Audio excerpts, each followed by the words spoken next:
ओम साई राम। पुणे में रहने वाले सुधीर आप्टे इन्होंने उनके मामी का अद्भुत अनुभव बताया। वो उनके ही शब्द में आपको बता रहे हैं। अगर आपने ये चैनल सब्सक्राइब नहीं किया तो ज़रूर कीजिए। सुधीर आप्टे जी ने कहा, मैं बहुत भाग्यशाली हूँ कि मेरे नाना नारायण राव विनायक सखदेव ये 1915 से श्री साईं बाबा को समर्पित थे। वो बाबा के भक्त थे, इसलिए हमारे घर में भी परंपरा से श्री साई सेवा की जा रही है। श्री साई ने हमें संभाला है। अब मैं आपको जो अनुभव बता रहा हूँ वो मेरे मामी का है, जिनकी बाबा पर अटूट श्रद्धा थी। जब शंकरराव नारायण सखदेव सेवानिवृत्त हुए तो उन्होंने सांगली के पास खारापुर में रहने का फैसला किया। उसके लिए उन्होंने घर की खोजबीन चालू की। घर नहीं मिला, लेकिन एक बड़ा वाड़ा उनको मिला। वाड़ा बड़ा था और कीमत भी सही थी, इसलिए उन्होंने वो खरीद लिया। वाड़ा खरीद लेने के बाद बुरे प्रभावों को दूर करने वाली वास्तु शांत ये पूजा उन्होंने की। वाड़े में देवी देवताओं के फोटो की स्थापना की। शंकरराव और उनकी पत्नी इंदुमती प्रतिदिन बाबा की आरती करते थे और नियमित रूप से श्री साई चरित्र का पठन करते थे। 1993 में उनके बेटे अनिल ने अपनी पुरानी नौकरी छोड़ दी और वो सखदेव जहाँ रहते थे उसी शहर में एक फर्म में मैनेजर की नौकरी करने लगे। अनिल, उनकी पत्नी श्रुति, उनके दो बेटे सतीश और तुषार शंकरराव और इंदुमती के साथ वाड़े में रहने आए। कुछ दिन सभी परिवार खुशी से रहे और एक दिन श्रुति अचानक बीमार हो गई। उस बीमारी पर हर तरह का इलाज किया, लेकिन बीमारी हटने का नाम ही नहीं ले रही थी। उसको कौन सी बीमारी हुई इसका डॉक्टरों को भी पता नहीं चला। हर गुजरते दिन श्रुति की तबीयत और बिगड़ती गई। श्रुति की बीमारी इतनी बड़ी कि वो बातें करने में भी असमर्थ होने लगी। हर संभव इलाज करने के बाद भी श्रुति ठीक नहीं हो पा रही है, ये देखकर इंदुमती ने श्री साईं बाबा पर ही सब सौंप देंगे ऐसे सोचने लगी। एक दिन उन्होंने श्री साईं बाबा को श्रुति के लिए प्रार्थना की और बाबा की उदी श्रुति के पूरे शरीर पर लगाई। रात को सभी सो गए। आधी रात हो गई, तभी सभी को श्रुति की चीखने की आवाज़ आई। सभी भागकर श्रुति के पास आए और श्रुति की हालत देखकर सभी के होश उड़ गए।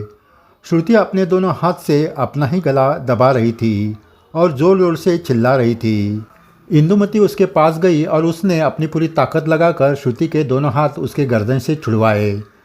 श्रुति डर के मारे काँप रही थी। थोड़ी देर बाद श्रुति अपने आप शांत हो गई। इंदुमती ने उसे क्या हुआ ये पूछा तो वो डर के मारे कहने लगी, आप सभी सो जाने के बाद आधी रात को मेरे पास नौवारी साड़ी पहनी हुई एक महिला आई। वो वाड़े में कहाँ से आई ये मैं समझ नहीं पाई। मेरे पास आते ही उसने कहा, मुझे बहुत भूख लगी है, इसलिए मैं तुम्हें साथ ले जा रही हूँ। और उसने मेरा गला दबाना शुरू किया। मेरी सांस अटक गई और मैं दर्द के मारे चिल्लाने लगी। उसके बाद आप सभी आए और मेरा गला छुड़वाया। वो महिला कहाँ गायब हो गई ये मुझे पता ही नहीं चला। आपने मुझे बचाया, नहीं तो मैं अपने हाथ से ही गला दबाकर आत्महत्या करने वाली थी। ये सुनकर सभी सन्न रह गए। किसी को क्या बोले ये समझ में नहीं आया। आखिरकार श्रुति ने कहा, मुझे अब यहाँ नहीं रहना है, आप मुझे मेरे माता पिता के पास छोड़ो। इंदुमती समझ गई कि उस महिला के रूप में बुरी आत्मा वाड़े में आई है। इंदुमती ने श्रुति को धीरज देते हुए कहा, तू चिंता मत कर, मेरे बाबा ऐसे भूतों को भगाने में एक समर्थ है, उनकी कृपा से सब ठीक हो जाएगा। दूसरे ही दिन इंदुमती ने अपने पति से कहा, जिस दामले परिवार से हमने वाड़ा खरीदा था उनको जाकर मिलो और इस वाड़े में पहले कौन रहता था और यहाँ क्या हुआ था इसकी जानकारी लो।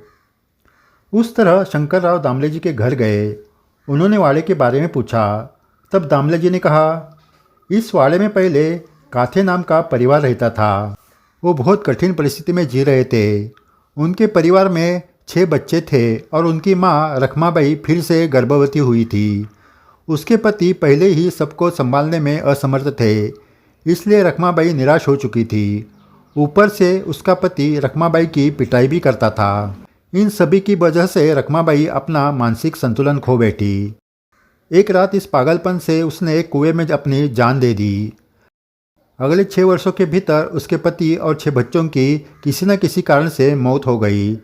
सबको मालूम हो गया कि रकमाबाई ने ही सबकी जान ले ली है।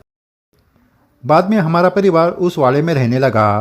फिर रकमाबाई ने हमारे परिवार पर भी अत्याचार करना शुरू किया।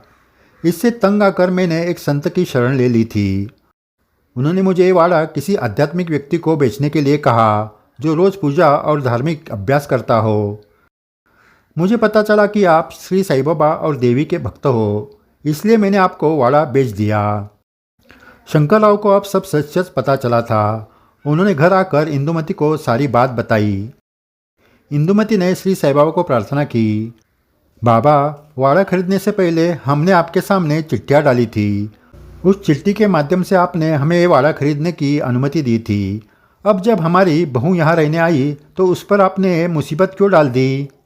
अब इन सभी समस्याओं का समाधान केवल आप ही कर सकते हो। इतनी प्रार्थना करके इंदुमती रात को सो गई। उसी रात बाबा इंदुमती के सपने में आ गए। बाबा ने उनसे कहा, भाई, तुम बहुत जिद्दी हो। अब तुम्हारे खातिर मुझे इस पर ध्यान देना होगा। वो 7 बच्चों की गर्भवती माँ बहुत भूखी है, इसलिए वो ऐसी माँ चाहती है जिसने 2 बच्चों को जन्म दिया है, लेकिन मैं ऐसे होने नहीं दूंगा। अब आपको हर अमावस्या को उस कुएं के पास भोजन से भरी थाली रखनी होगी, फिर एक नारियल फोड़कर प्रणाम करना होगा। इसे मत भूलना। इंदुमती सपने से जाग उठी। बाबा ने उनको मार्ग दिखाया था। सखदेव परिवार ने बाबा की आज्ञा के अनुसार कुएं के पास भोजन की थाली रखनी शुरू की और उसके बाद श्रुति का स्वास्थ्य ठीक होने लगा। आज वो पूरा परिवार उसी वाड़े में सुखी और संतुष्ट जीवन जी रहा है। सही भक्तों, जीवन में हमारे ऊपर आने वाले संकट किस कारण आते हैं ये हमें पता नहीं चलता। भले ही हम जीवन में किसी का बुरा नहीं चाहा तो भी हमारे ऊपर संकट आते हैं। उसमें से मार्ग सिर्फ श्री साईं बाबा ही दिखा सकते हैं। हमारी सही सेवा हर हालत में चालू रखनी चाहिए। संकटों से हमें ज़रूर रास्ता मिलेगा। विश्वास रखिए। जय साईं राम। आगे भी ऐसे अद्भुत अनुभव आपको सुनाए जाएंगे। अगर आपने ये चैनल सब्सक्राइब नहीं किया तो ज़रूर कीजिए